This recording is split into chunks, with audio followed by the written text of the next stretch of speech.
राजस्व विभाग के संसदीय सचिव और पूर्व विधायक अनिल ठक्कर रविवार को देर शाम जनता कॉलोनी में नंदलाल तनेजा के आवास पर स्थानीय लोगों की समस्याएं सुनने के लिए पहुंचे।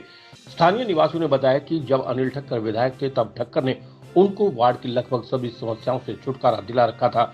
स्थानीय निवासियों ने कहा कि 15 वर्ष बीत चुके हैं। जब उनकी समस्या का हल किसी नेता ने नहीं किया तब हमें अपने प्रिय नेता अनिल ठक्कर की याद आई और अपनी समस्या बताने के लिए उन्हें जनता कॉलोनी बुलवाया। पूर्व विधायक अनिल ठक्कर ने कहा कि उन्होंने 15 साल पहले उनकी समस्याओं का हल किया था। ठीक उसी प्रकार जल्द ही उनकी 3 गलियों का निर्माण कार्य शुरू करवाएंगे तथा अपने वायदे पर खरे उतरेंगे। सारी बात को बड़े ध्यान से सुना। यहाँ की समस्याओं के बारे में मैंने देखा आके सबसे पहले गलियों की और सीवरेज की तो बड़ी भारी समस्या है। देखिए, समस्याएं तभी हल होती हैं जब सरकार में किसी आदमी का हाथ हो, क्योंकि सरकार के बिना कभी कोई समस्या का हल नहीं हो सकता। इसमें कोई शक नहीं कि आप लोगों ने जब भी किसी भी नेता को यहाँ बनाया है, विधायक बनाया है, एमपी बनाया है, पार्षद बनाया है और ये उम्मीद रखी है कि ये व्यक्ति हमारा काम करे, इसीलिए प्रतिनिधि चुना जाता है अपने एरिया का, अपने स्थान। मैं 2005 में यहाँ से विधायक बना, फिर मंत्री बना सरकार में और 4 साल मेरा कार्यकाल रहा। 9 में चुनाव हो गया और 9 में ही मैं बहुत चंद वोटों से चुनाव हार गया और सरकार होते हुए भी मैं उतनी काम नहीं कर पाया जितना एक विधायक को करना चाहिए, क्योंकि मैं सरकार में चुनाव हार चुका था। इसलिए मेरी आपसे एक सबसे बड़ा ये निवेदन है कि जब सरकार का बनने का रुख हो तो उसी व्यक्ति को ही एमएलए बनाना चाहिए जो सरकार के अंदर भागीदारी है।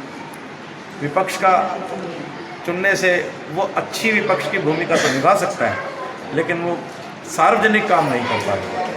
तो इसलिए जब भी ऐसे व्यक्ति को आप चुनें अपना प्रतिनिधि, जिससे आप अपनी दिल की बात कह सकें, आप किसी समय उससे मिल सकें, वो आपकी समस्याओं का हल करने के लिए तैयार हो, वो ऐसे ही व्यक्ति को चुनना चाहिए, ऐसे व्यक्ति को अपना प्रतिनिधि मानना चाहिए। मेरा ऐसा मानना है। रही बात 2 जो आपने समस्या मेरे को अभी रखी, मैं आपको पूर्ण आश्वासन दिलाता हूँ, इसमें समय तो भले ही लग जाएगा, क्योंकि किसी भी समस्या को हल करने के लिए समय लगता है। उसका एस्टीमेट बनेगा, उसका एस्टीमेट मंजूर होगा, फिर उसका काम होगा।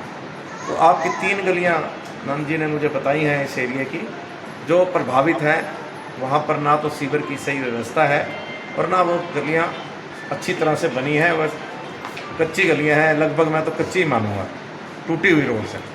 तो ऐसी 2 चीज़ें जो आपने मेरे सामने रखी हैं, मैं भरकस प्रयत्न करूँगा कि मैं आपका काम करूँ, क्योंकि मैं काम में विश्वास रखता हूँ, मैं बातों में विश्वास नहीं रखता।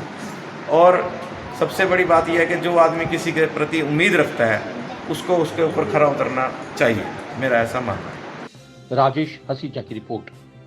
पापा, क्या ये दीवार लोहे की है? बेटा, ये कमाल है लोहा लाट सीमेंट कामधेनु का।